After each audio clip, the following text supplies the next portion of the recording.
नमस्कार साथियों, स्वागत है फिर से आपका अपने चैनल ऑफिशियल लेटर 2.0 पर। आज की इस वीडियो में बात करेंगे एचएसएससी ग्रुप डी लिस्ट के बारे में। साथियों, डॉक्यूमेंट वेरिफिकेशन को लेकर एक लिस्ट जारी हुई थी। ये पूरा मैटर 497 बच्चों का है जिनकी कैटेगरियाँ चेंज हुई थी। कैटेगरी चेंज को लेकर बच्चों ने बहुत ही ज़्यादा परेशानी का सामना करना पड़ा था। तो आज एक कमिश्नर ऑफिस से जो 497 बच्चे थे उसकी जो वेरिफिकेशन है, कैटेगरी की वेरिफिकेशन आज principal secretary to government of Haryana HRD department को आज भेजी गई है। इस वीडियो में बिल्कुल डिटेल से आपको मैं बताऊंगा क्या कुछ पूरा मैटर था। और ये वही बच्चे हैं भाई जिनको नौकरी को भी खतरा था। तो धीरे धीरे सभी जगह से उनकी वेरिफिकेशन आ रही है। बिल्कुल शुरू से लेकर अंत तक वीडियो को देख लेना, आप सारी का सारा मैटर समझ जाओगे और अपना नाम इस लिस्ट में ज़रूर देख लेना। उससे पहले जिस साथी ने चैनल को अभी तक भी सब्सक्राइब नहीं किया है, सब्सक्राइब कर दो, लाइक कर दो और वीडियो को ज़्यादा से ज़्यादा शेयर ज़रूर कर देना। साथ ही टेलीग्राम चैनल पर ज़रूर जुड़ जाना, जिसका लिंक आपको डिस्क्रिप्शन के अंदर मिल जाएगा। टेलीग्राम चैनल पर ये पीडीएफ है जो ये भी आपको मिलेगी। साथ में कोई भी रिजल्ट आता है, कोई भी अपडेट होती है, मैं सारी की सारी अपडेट टेलीग्राम चैनल पर डाल देता हूँ।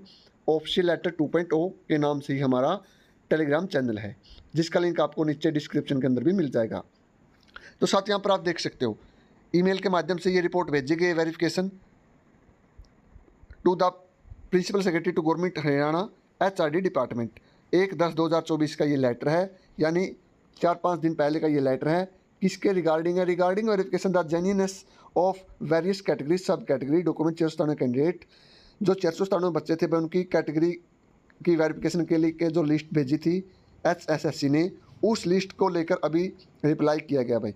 उपरोक्त विषय पर आपके विभाग यादी क्रमांक 1/4/2023 दिनांक 5/6/2024 के संदर्भ में, यानी 5/6/2024 को 497 बच्चों की लिस्ट जारी की गई थी, जिसके अंदर आपकी कैटेगरी के बहुत ज़्यादा इशू थे भाई।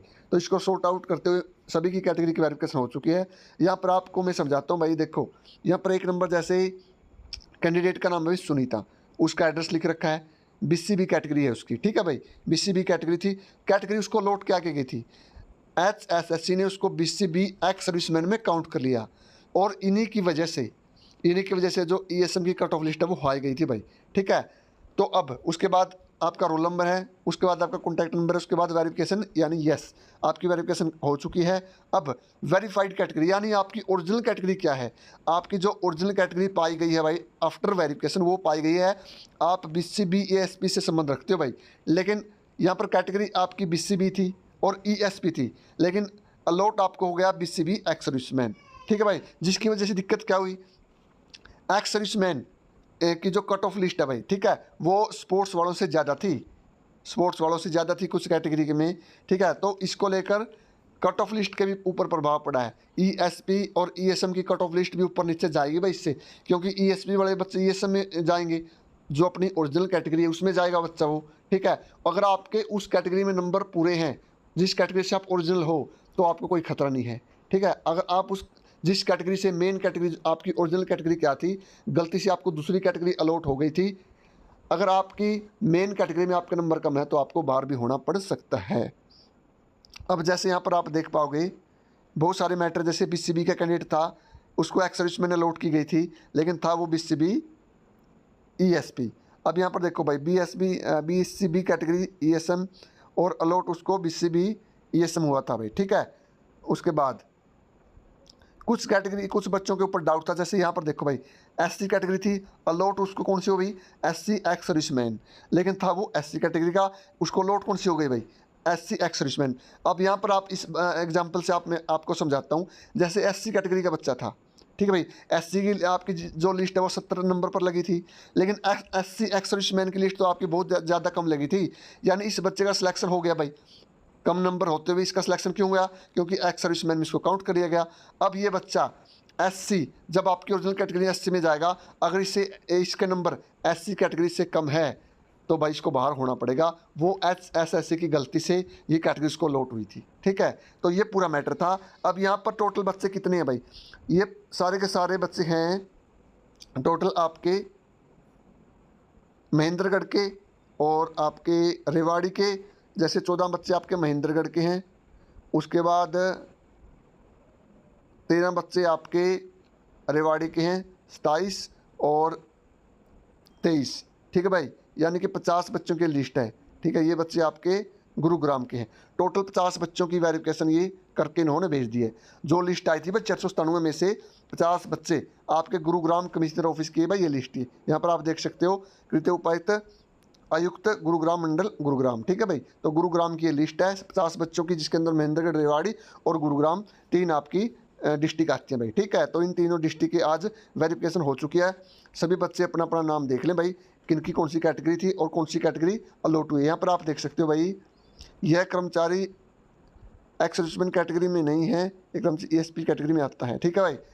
इसी प्रकार जिसकी सही है, देखो भाई यहाँ पर देखो, जैसे सही है तो सही लिख दिया इन्होंने यस, कि जैसे UR का था, UR एक्स सर्विसमैन का था तो सही है, यानी आई UR एक्स सर्विसमैन का था ये बच्चा। यहाँ पर इन्होंने देख रखा भाई, जैसे UR एक्स सर्विसमैन था भाई, इन्होंने UR एक्स सर्विसमैन काउंट कर लिया, लेकिन बच्चा था वो किसका, दूसरी कैटेगरी का भाई, वो नॉर्मल एक्स सर्विसमैन या ESP कैटेगरी का बच्चा था। तो ये जो कैटेगरी चेंज हुई थी इसको बिल्कुल सही कर लिया गया।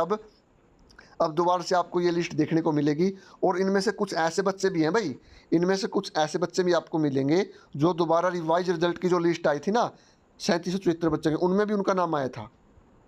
तो ये टोटल बच्चे ऐसे हैं भाई, आप अपना नाम ध्यान से देख लेना, जिनका नाम 3774 में कैटेगरी ठीक होकर आ गई थी उनको कोई खतरा नहीं है, और जिनकी अब कैटेगरी ठीक हुई उनको भी कोई खतरा नहीं है भाई, ठीक है। जो अपनी कैटेगरी में अपना कट ऑफ लिस्ट को ठीक तरीके से पार करा है, कोई दिक्कत नहीं है।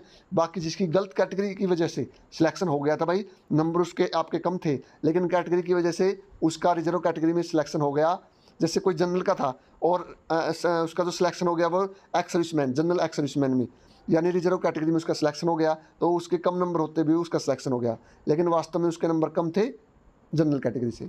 तो इस प्रकार ऐसे बहुत सारे केस थे भाई, ठीक है। और ऐसे भी बच्चे थे जिन्होंने ज्वाइनिंग भी कर ली, जिन बच्चों ने ज्वाइनिंग भी कर ली जबकि उनको ये पता था कि मैं खुद गलत कैटेगरी में सिलेक्ट हुआ हूँ भाई। तो भाई आप लोग अब अपनी अपनी लिस्ट देख लेना, ये लिस्ट आपको टेलीग्राम पर मिल जाएगी, ठीक है। अब आपको सैलरी देगी नहीं देगी, ठीक है, या कोई केस वगैरह भी हो सकता है भाई 420 का, इस प्रकार से, या SSC अपनी गलती मानकर भाई आपको ये बोल देगी गलती सिलेक्शन हो गया है आपका। जो बच्चे बाहर हो गए उनके लिए बोल रहा हूँ भाई, ठीक है। सैलरी वगैरह का मेरे को नहीं लगता, मुश्किल है सैलरी तो, ठीक है भाई, क्योंकि गलती की वजह से आपका सिलेक्शन हुआ था, कैटेगरी गलत हुई थी। और ये गलती क्यों है भाई, ये गलती SSC की भी नहीं है, ये गलती पोर्टल की वजह से आई थी। जो पोर्टल खुले था ना, बच्चों ने पहले कुछ कैटेगरी थी, बाद में अपनी कैटेगरी कुछ और चेंज की है, तो उसकी वजह से आपकी डबल कैटेगरियाँ चेंज हुई है भाई, पोर्टल की वजह से, ठीक है। सारा टेक्निकल ग्लिच का ये मामला है, ये समझो इसको। तो ये लिस्ट आपको टेलीग्राम चैनल पर मिल जाएगी। इसके अलावा कोई भी ग्रुप डी से संबंधित कोई भी अपडेट हो भाई, सबसे पहले आपको हमारे चैनल ऑफिशियल लेटर 2.0 पर ही आपको अपडेट मिलती है। तो सभी साथी सब यूट्यूब चैनल को और टेलीग्राम चैनल को दोनों को सब्सक्राइब कर लेना भाई। तो आप सभी का बहुत बहुत धन्यवाद। जय हिंद, जय हरियाणा।